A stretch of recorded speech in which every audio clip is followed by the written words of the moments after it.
Good day and thanks for watching. My name is Leon. I'm the lead developer of RAC for Data Prime Solutions, and the purpose of this video is to introduce you to RAC Micro. A few weeks ago I went around to go and visit quite a number of our current RAC users just to go and see how implementation is going.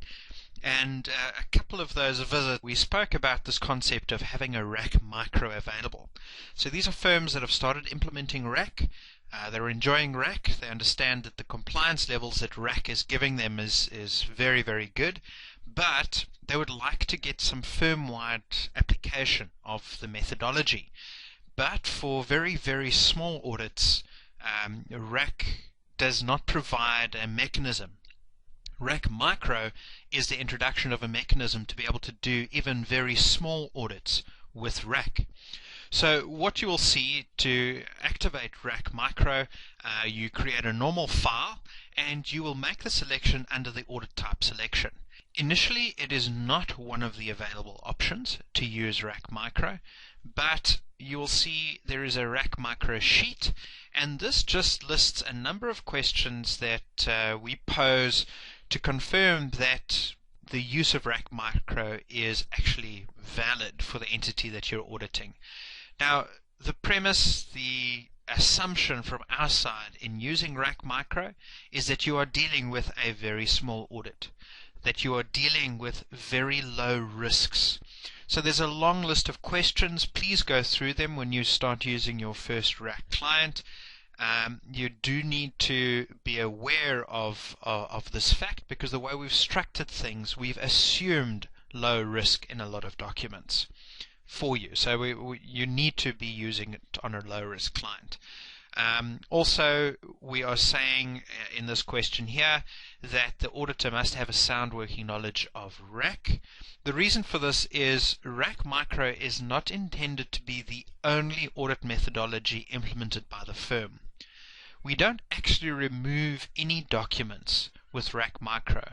What we do is we change the layout, and we have removed certain questions, and we'll show you an example shortly.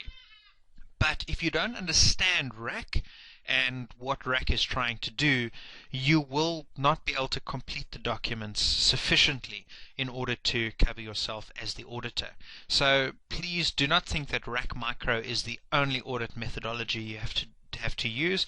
Please be aware and use RAC, the other sizes, on some entities, just so that you're aware of and know the concepts behind RAC.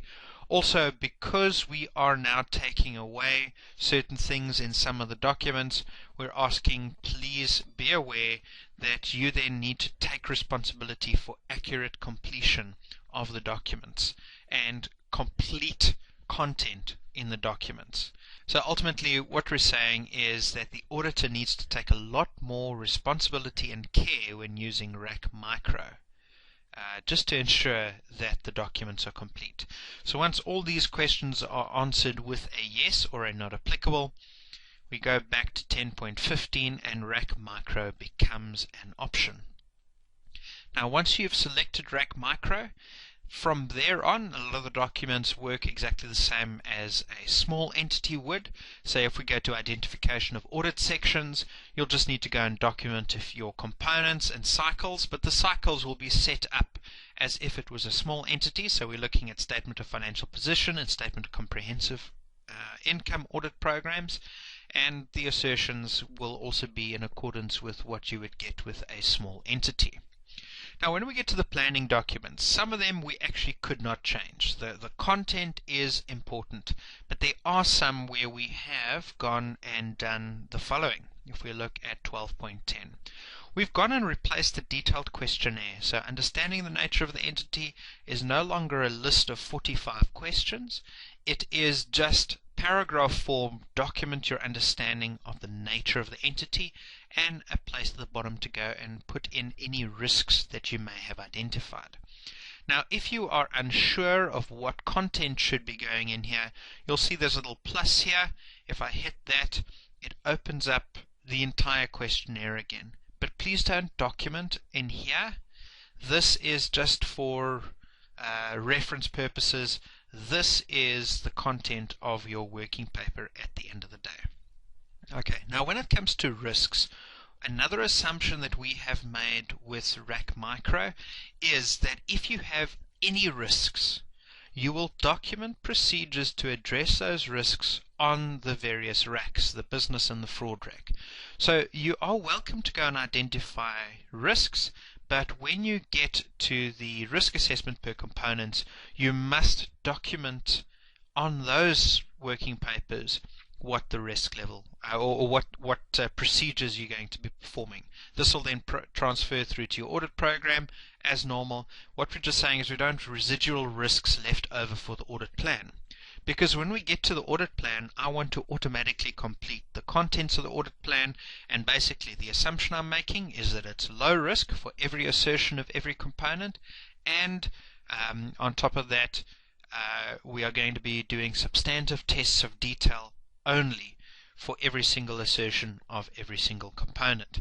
So if I open up 1705 at the moment, what you'll see is there's a little message coming up here, and it's actually telling us that we have not fully complied with the requirements of RAC Micro. The reason for that is that it's finding either residual risks in one of our RACs, or in this case 12.95 has not been documented to show that the risks are low. So if I open up 12.95, you'll see here I said the overall risk assessment is low to moderate. That's not valid for RAC Micro. We must select low, go back to my audit plan, and it now tells me all assertions of all components have been allocated a low level of risk, and as such will be tested by making use of substantive tests of detail. That is our audit plan. That's all you need to go and put on your file. What this now does when we get to our audit programs is, firstly, the stratum, or what I would consider the bare minimum stratum, are automatically populated. If you're not familiar with the stratum, it's a new feature we've added to the audit programs. Please check out the video on stratums. It automatically populates the necessary stratum, so it is the additions, disposals of the various asset classes, as well as returns when we're looking at our income statement items, and also internally generated intangibles, although the probability of having one of those in a RAC Micro client is pretty small. And also when we get to our audit procedures, it automatically populates the procedures that I need to perform. So if I just scroll up, you will see all the procedures are selected for testing, and the appropriate desired level of assurance is selected, and the appropriate stratum is automatically selected. So what you get at the end of the day, you don't need to go and work through the audit programs in detail. It will be populated, and unless you've selected a very unusual component or stratum that we haven't catered for in our formulas, there should be no yellow or red items remaining here. You'll see there's some items that come to a fairly large minus. We've possibly populated a few excess procedures, and maybe from our side we're going to be doing some more work just to allocate them to stratum better. But these are the bare minimum procedures that we feel are necessary in order to gain adequate assurance. You may go and edit, you may go and add your own procedures and take certain procedures off. That is entirely up to you, but we have documented the bare minimum procedures for you. So the audit programs are no longer a process of completion. Okay, and as you can see, if I scroll a little bit further down, automatically without entering anything, it is telling us that our planning has been adequately completed.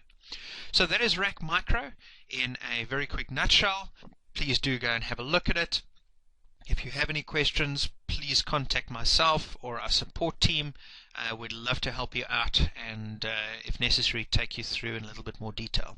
Thanks very much for your time. Goodbye.